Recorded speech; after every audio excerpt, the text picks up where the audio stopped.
Hi all, I'm back with the second video. I probably won't do a video tomorrow as well, but I'll try and keep these as regular as possible. So, I chose this wine, the next wine I chose, if you want me to be honest, I chose this wine for the reason that I actually have leftover pork chop. So I wanted a wine that can be paired with the pork chop, so I don't want anything that's too overpowering. I don't want anything that's way too full-bodied, pork chop being obviously a light meat. So yesterday I paired the Riesling with the pork chop, which was fantastic. And I actually already tried this with a little bit of the pork chop. Don't tell the wife. And it's actually a perfect pairing. I chose this because it's a Pinot Noir. So Pinot Noir is the grape. It's a light-skinned grape. Therefore, you get a relatively light wine. It's also light in color, usually quite aromatic. Pinot Noir is a pretty difficult grape to grow, so it makes it a bit of a delicate and maybe a bit of a princess in the wine world. It's not an easy grape to understand, but I think it's very underappreciated, especially in Malta. We like to boast of full-bodied, rich wines that we like, and sometimes the lighter wines would be more appropriate, such as this Pinot Noir that I chose today. So I chose a Bourgogne from Pere. Pere is the producer. This is actually one of the biggest, or one of the largest wine merchants in Burgundy.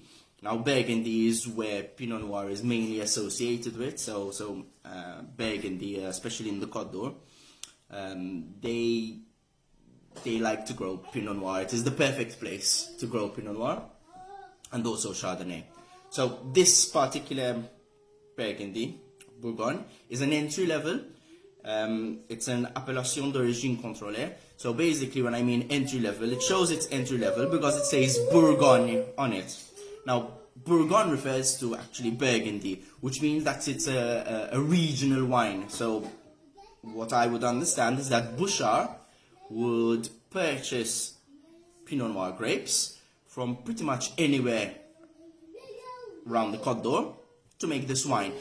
Once you start reducing the area where Bouchard purchases the grapes, the level of the wine increases. So this is an entry level because it says it's from the grapes are anywhere in Bourgogne. Once you go up in level, so if it's, for example, an Alox Corton, which would be an area within Burgundy, and it would say Alox Corton, then it would be an appellation wine. So it usually is of a little bit of a better quality, or a Bon would be exactly the same. And then you'd get to Premier Cru and Grand Cru. Anyway, what's interesting, or at least this is my opinion actually, so this is a 2017 vintage, and 2017 was actually a pretty decent year in Burgundy, but more important than the year is the producer. So if I had to choose a Burgundy wine, I prefer choosing, this again is totally my opinion, I prefer choosing a Burgundy wine from a good producer in a not so good year than a Burgundy wine from a not so good producer in a very good year. That's because usually the producer has a lot to do with the actual quality of the wine, especially in Burgundy. Maybe Bordeaux not so much. Maybe there is a bit of a difference over there. In Bordeaux, the vintage has a lot of say in Bordeaux. Burgundy, I would still choose the producer over this. But anyway, let's get to the drinking. So here I chose a Pinot Noir glass. As you can see, the shape of the glass is a little bit different. The color is actually a little bit brownier than I thought. 2017, it's only just a few years old, so it's still very young. Actually, I expected it to be a little bit lighter in color. So the age is starting to show already. It's very intense. Lovely fresh smells. So it's not that overpowering smell such as a Shiraz or a Cabernet. It's still very delicate, still very light. You get lots of nice red fruit, strawberry, cherry.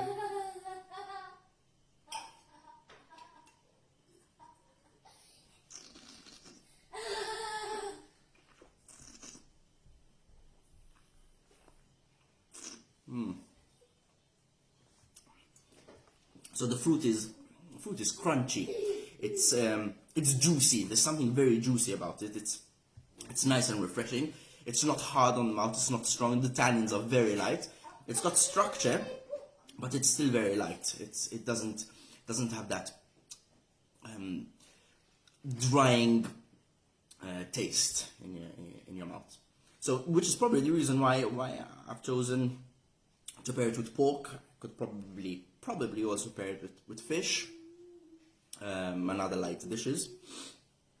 I think if we chill it a little bit, it can chill a little bit.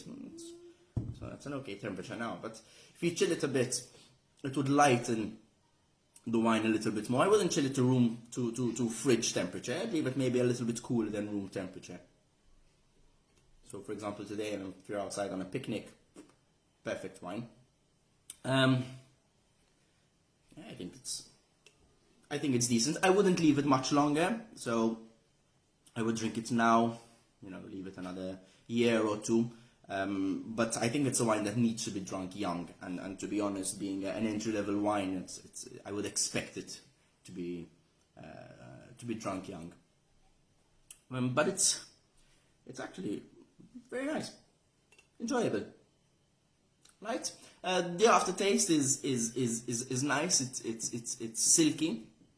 It's not very long, so being an entry-level wine, I don't expect it to keep lingering on. But it's got some nice structure, some nice character to it.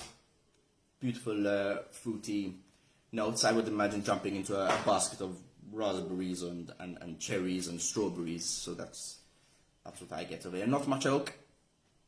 Maybe if it is aged in oak, all it does is really add to a bit of structure to keep it give it a bit of power. Otherwise, yeah, fantastic. Cheers. Have a good Sunday.